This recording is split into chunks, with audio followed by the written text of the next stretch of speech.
Hello, അസ്സലാമു അലൈക്കും, നമസ്കാരം. ഇന്ന് നമുക്ക് നല്ലൊരു അടിപൊളി ചിക്കൻ 65 തയ്യാറാക്കിയാലോ.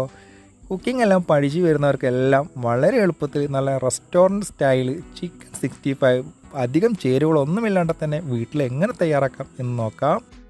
അപ്പോൾ അതിനു വേണ്ടി ഞാനിവിടെ 1 കിലോ ചിക്കനാണ് എടുത്തിരിക്കുന്നത്. ആ 1 കിലോ ചിക്കൻ നല്ലതുപോലെ ചെറിയ ചെറിയ പീസുകളാക്കി നല്ലതുപോലെ കഴുകി വൃത്തിയാക്കി ഇതേപോലെ ചെറിയ കഷ്ണങ്ങളാക്കി നമുക്ക് മാറ്റി വെക്കാം.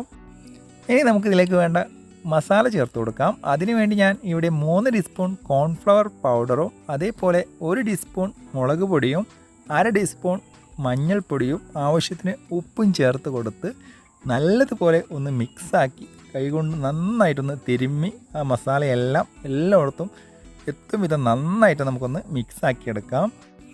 അതിനുശേഷം നമുക്കിതിലേക്ക് 1 കോഴിമുട്ടയും 1 ചെറുനാരങ്ങയുടെ പകുതിയും എടുത്ത് നന്നായി പിഴിഞ്ഞ് ചേർത്തതിന് ശേഷം നമ്മുടെ ചെറുനാരങ്ങയുടെ കുരു അതിലേക്ക് ചാടിയിട്ടുണ്ട്. അപ്പോൾ അതെല്ലാം കൈകൊണ്ടൊന്ന് എടുത്ത് മാറ്റി അതെല്ലാം നന്നായിട്ട് വീണ്ടും ഒന്ന് മിക്സാക്കി നന്നായിട്ട് യോജിപ്പിച്ച് ഒരു അരമണിക്കൂറോളം നമുക്ക് ഒന്ന് റെസ്റ്റ് ചെയ്യാൻ വെക്കാം. അപ്പോഴേക്കും നമുക്ക് നമ്മുടെ ചിക്കൻ 65 പൊരിച്ചെടുക്കാനുള്ള നമ്മുടെ ഓയിലൊന്ന് ചൂടാക്കിയെടുക്കാം.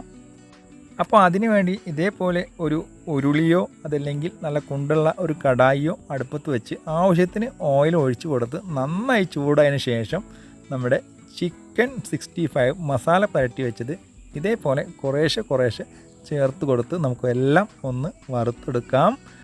അപ്പോൾ ചിക്കൻ വറുത്തെടുക്കുന്ന സമയം നമ്മൾ ശ്രദ്ധിക്കേണ്ട പ്രധാനപ്പെട്ട കാര്യം, നമ്മൾ ചിക്കൻ മുഴുവനായി ചേർത്തതിന് ശേഷം നമ്മൾ പെട്ടെന്ന് തന്നെ ഇളക്കി കൊടുക്കരുത്.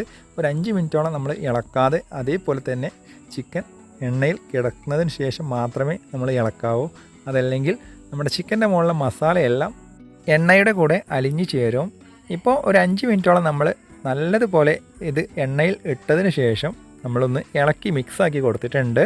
ഇനി നമുക്ക് നന്നായിട്ടൊന്ന് വെന്തതിന് ശേഷം ഇതിലേക്ക് ഒരു 5 പീസ് പച്ചമുളക് നടുകെ കീറിയത് ചേർത്ത് കൊടുക്കാം.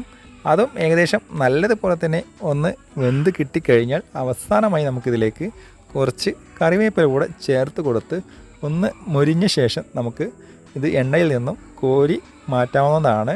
അപ്പോൾ വളരെ രുചികരമായ ഒരു ഐറ്റമാണ്, വളരെ എളുപ്പമാണ്. നമ്മൾ കുക്കിംഗ് എല്ലാം പഠിച്ചു വരുന്നവർക്കൊക്കെ വളരെ ഉപകാരമായ ഒരു വീഡിയോ ആണ്. അപ്പോൾ എല്ലാവരും വീഡിയോ കണ്ട് ഒന്ന് തയ്യാറാക്കി നോക്കുക. എന്നിട്ട് നിങ്ങളുടെ അഭിപ്രായങ്ങളും നിർദ്ദേശങ്ങളൊക്കെ താഴെ കമൻറ്റിലൂടെ അറിയിക്കുക. വീഡിയോ ഇഷ്ടപ്പെടുകയാണെങ്കിൽ ഒന്ന് ലൈക്ക് ചെയ്യുക. അപ്പോൾ ഇതേവരെക്കും നമ്മുടെ ചാനൽ സബ്സ്ക്രൈബ് ചെയ്യാത്തവരുണ്ടെങ്കിൽ ഒന്ന് സബ്സ്ക്രൈബ് ചെയ്ത് സപ്പോർട്ട് ചെയ്യാനും മറക്കരുതേ. അപ്പോൾ നമ്മുടെ ചിക്കൻ 65 ഇവിടെ തയ്യാറായി കഴിഞ്ഞു. അപ്പോൾ നമുക്ക് ഇതേപോലെ തന്നെ ബാക്കിയുള്ള ചിക്കനും ഫ്രൈ ചെയ്തെടുക്കാം. എന്നിട്ട് നല്ല അടിപൊളിയായിട്ട് നമുക്കിത് നേരെ കൊണ്ടുപോയി സെർവ് ചെയ്യാം. അപ്പോൾ എല്ലാവരും ഒന്ന് ട്രൈ ചെയ്ത് നോക്കുക. അപ്പോൾ ഇന്നത്തെ നമ്മുടെ ചിക്കൻ 65 നിങ്ങൾക്ക് എല്ലാവർക്കും ഇഷ്ടപ്പെട്ടെന്ന് വിചാരിക്കുന്നു. അപ്പോൾ ഇതേപോലെ നല്ല നല്ല വീഡിയോകളും നല്ല നല്ല ഇൻഫർമേഷൻ നിങ്ങളുടെ മുന്നിലേക്ക് എത്തിക്കാൻ നിങ്ങൾ ഓരോരുത്തരുടെയും സപ്പോർട്ട് എനിക്ക് ആവശ്യമാണ്. അപ്പോൾ എല്ലാവരും എന്നെ ഒന്ന് സബ്സ്ക്രൈബ് ചെയ്ത് സപ്പോർട്ട് ചെയ്യാൻ മറക്കരുതേ. അപ്പോൾ അതേ നമ്മുടെ ചിക്കൻ 65 ഇവിടെ തയ്യാറായി കഴിഞ്ഞു. നല്ല അടിപൊളി ക്രിസ്പി ആയിട്ടുള്ള അടിപൊളി ചിക്കൻ 65 ആണ് ഇന്ന് തയ്യാറാക്കിയത്. അപ്പോൾ ഇനിയും നല്ലൊരു വീഡിയോയുമായി വരുന്നവരേക്കും എല്ലാവരോടും സ്നേഹം മാത്രം. അതുവരേക്കും അസ്സലാമു അലൈക്കും, ബൈ.